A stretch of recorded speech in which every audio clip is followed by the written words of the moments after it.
Nifty 15%, bank Nifty 18%, small caps 22% fall ಆಗಿದೆ.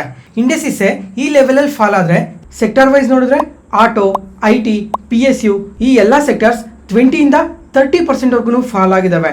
ಅದಕ್ಕೋಸ್ಕರ ಈ ಮಾರ್ಕೆಟ್ ಫಾಲಲ್ಲಿ ಯಾವ ಕಂಪನೀಸ್ ಫ್ಯೂಚರಲ್ಲಿ ಬೆಟರ್ ಆಗಿ ಗ್ರೋ ಆಗೋ ಚಾನ್ಸಸ್ ಇದಾವೆ ಅಂತ ಐಡೆಂಟಿಫೈ ಮಾಡಿ ಒಂದು ಸೀರೀಸ್ನ ಶುರು ಮಾಡ್ತಾ ಇದ್ದೀನಿ. ಈಗ ಇದರಲ್ಲಿ ನಿಫ್ಟಿ 50ಯಲ್ಲಿ 50 ಕಂಪನೀಸ್ ಇದಾವಲ್ವಾ, ಒಂದು 10 ಕಂಪನೀಸ್ನ ಐಡೆಂಟಿಫೈ ಮಾಡಿ ಪ್ರತಿದಿನ ಒಂದೊಂದು ವಿಡಿಯೋನ ನಿಮ್ಮ ಮುಂದೆ ತರ್ತೀನಿ. ಅದಕ್ಕೋಸ್ಕರ ಟೂ ಬ್ರದರ್ಸ್ ಫೈನಾನ್ಸ್ ಚಾನಲ್ನ ಫಾಲೋ ಆಗಿ, ಅದರಿಂದ ನೀವು ವಿಡಿಯೋಸ್ನ ತಪ್ಪದೆ ನೋಡ್ಬೋದು. ಮತ್ತು ಇವಾಗ ನಮ್ಮ ಮಾರ್ಕೆಟ್ ಈ ಥರ ಕರೆಕ್ಟ್ ಆಗಿರೋದಕ್ಕೆ ಮೇನ್ ರೀಸನ್ ಬಂದು US ಮತ್ತು ಇರಾನ್ ಕಾನ್ಫ್ಲಿಕ್ಟ್ ಏನಿದೆ, ಇದರಿಂದನೇ ನಮ್ಮ ಮಾರ್ಕೆಟ್ಸ್ ಫಾಲ್ ಆಗಿರೋದು ಅಂತ ಎಲ್ಲರಿಗೂ ಗೊತ್ತೇ ಇದೆ. ಆದರೆ ಯುದ್ಧ ಇನ್ನೂ ಮುಗ್ದಿಲ್ಲ. ಇವತ್ತು ನೋಡಿದ್ರೆ ನಮ್ಮ ಮಾರ್ಕೆಟ್ಸ್ ಪಾಸಿಟಿವ್ ಆಗಿ ರಿಯಾಕ್ಟ್ ಆಗಿದೆ.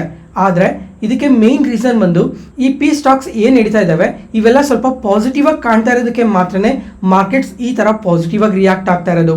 ಒಂದು ವೇಳೆ ಕಮ್ಮಿಂಗ್ ಟೈಮಲ್ಲಿ ಏನಾದರೂ ಸ್ವಲ್ಪ ಅನ್ಸರ್ಟಿನಿಟೀಸ್ ಕ್ರಿಯೇಟ್ ಆದರೆ ಮತ್ತೆ ನಮ್ಮ ಮಾರ್ಕೆಟ್ಸ್ ಫಾಲ್ ಆಗೋ ಚಾನ್ಸಸ್ ಕೂಡ ತುಂಬಾ ಜಾಸ್ತಿ ಇರುತ್ತೆ. ಅದ್ರ ಜೊತೆಗೆ ಈ ಕ್ರೂಡ್ ಆಯಿಲ್ ಕೂಡ ಇವತ್ತು ಸ್ವಲ್ಪ ಫಾಲ್ ಆಗಿದೆ. ಅದರಿಂದನೂ ನಮ್ಮ ಮಾರ್ಕೆಟ್ಸ್ ಪಾಸಿಟಿವ್ ಆಗಿ ರಿಯಾಕ್ಟ್ ಆಗಿರ್ಬೋದು. ನೋಡೋಣ ಕಮ್ಮಿಂಗ್ ಟೈಮಲ್ಲಿ ಯುದ್ಧ ಎಂಡ್ ಆಗುತ್ತಾ ಅಥವಾ ಮತ್ತೆ ಶುರು ಆಗುತ್ತಾ ಅಂತ. ಅದಕ್ಕೋಸ್ಕರ ಫ್ಯೂಚರ್ ಗ್ರೋತ್ ಸ್ಟಾಕ್ ರಿಲೇಟೆಡ್ ಆಗಿ ಪ್ರತಿದಿನ ಒಂದು ವಿಡಿಯೋ ಇರುತ್ತೆ, ಅದನ್ನು ತಪ್ಪದೆ ನೋಡಿ. Thank you.